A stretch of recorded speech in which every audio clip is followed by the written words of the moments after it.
What's going on, folks? 44 to Legendary. Back with another video for the first time in a couple months. So, I thought it was fitting. I thought it was time. Well overdue for me to come on and show my face because we're 3 days away from the start of the season. Let's go. Football's back, baby. All your problems, all of your whatever you got going on, here's the distraction.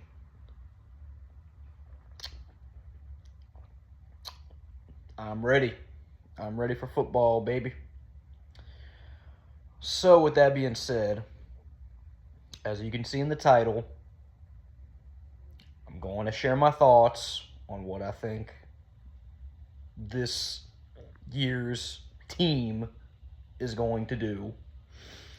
But first and foremost, I want to talk about LSU.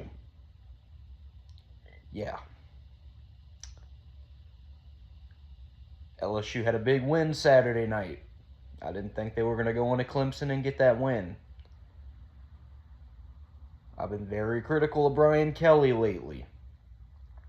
But they got it done. And realistically, had it not been for a snagged touchdown and a horrible decision at the end of the half to not kick the field goal, it would have been a blowout. It would have been like 27-10.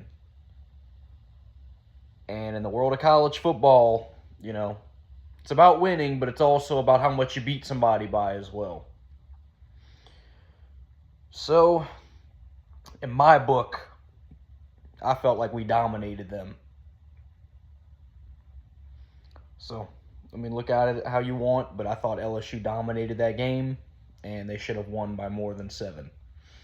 But go LSU, go Tigers, baby. That's my college team for people that don't know. Louisiana State University. I live in Louisiana. Put 2 and 2 together. Anyway, just wanted to shout that out real quick. Now on to the meat and potatoes of the video. Let's talk about the Saints. Because that's always fun, right? Especially this year. By the way, enjoy that case of water sitting behind me. Gotta stay hydrated. I say that as I drink coffee. Anyway, I'm not going to sit here and throw a bunch of random stats and talk about all the off-season acquisitions and who did we sign from this team's practice squad and, all that boring stuff. Number one, when it comes to the New Orleans Saints, none of that really matters because the culture of the team is, they just struggle winning games no matter who's on the team. Second of all, there's really no point in me going over who we just acquired from Denver with Devon Vele or, Velus Jones Jr. There's no point in me going through all that. No point in me going through all that unless you see, a breakout from them during the season.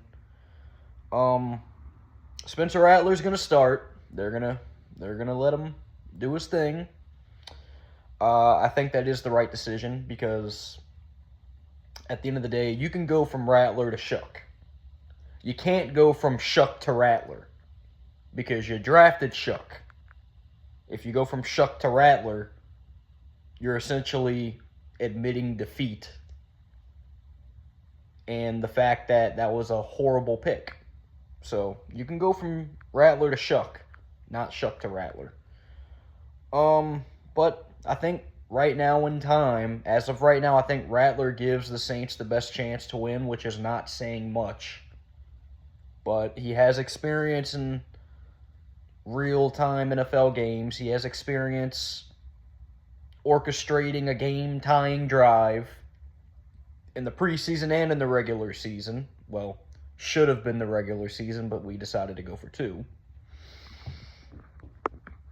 So I think it's fitting that Spencer Rattler does start early in the year, but I do anticipate Tyler Shuck is going to get a couple of starts as well. And depending on how the season starts, it could happen within the first 5 or 6 weeks, or it can happen around Thanksgiving time. If we start like 2-4, we win a couple of games early, I think you're going to see a lot more Spencer Rattler for a bigger portion of the season. But if you start 0-5, 0-6, then that's probably when you're going to see Shuck come in. But for right now, Spencer Rattler, I hope he does well. He's got a team around him. He's got a full team around him, and it's not a great team, but, it's better than what he had last year. He had a bunch of truck drivers as wide receivers and essentially no protection at the offensive line. So you got better this year. So if you can pull out a couple of games in the first 6 weeks, I think there's a good shot that he's going to continue to take the starting helm and he'll continue to just try to develop. And I hope that for him. I hope that we can start, 2-3, 2-4. To me, that would be pretty good, considering how bad this roster is, okay? And that brings me to my next topic. This is one of the worst teams in the NFL, if not the worst. Some people are saying we are going to be the worst, and I don't disagree with that. I'm hoping that we win 5 games. That's what I hope. I hope we match our win total from last year. That's what I want. If we do that, as weird as this sounds, I think we're headed in the right direction. Because if you can win 5 games with this crappy roster that you have in a world of uncertainty, I think that's a good starting point. So with that being said, I would like to see us win 5 games. The ceiling for this team, in my opinion, and I mean, this is if everything goes right, a lot's going to have to happen, I think could be 7. 7 wins could be the ceiling for this team. And I think the absolute floor, dare I say it, but I think the absolute floor, I could see this team going 0-17. I'm not going to even lie to y'all. This team is not good. I think they are just above average in relation to, like, a UFL team, okay? Like, take the greatest UFL team there ever was. I think they're slightly better than that. And when you're measuring that to NFL talent, that is not saying much. That is not saying much. So, with that being said, I expect this team to get somewhere in the 3-5 range win total. But I could see shit hitting the fan and we go winless. And that would be humiliating. But you know what? I'll still be here. Die-hard fan. Now, if we win 7 games for whatever reason, for some unlikely chance, I think you got to consider Kellen Moore Coach of the Year. Because with this horrible roster, if you're able to win 7 games and sniff around 500, you deserve all the praise you're going to get. Because this roster is horrible. Horrible. There is a chance that this could end up being one of the worst teams in recent memory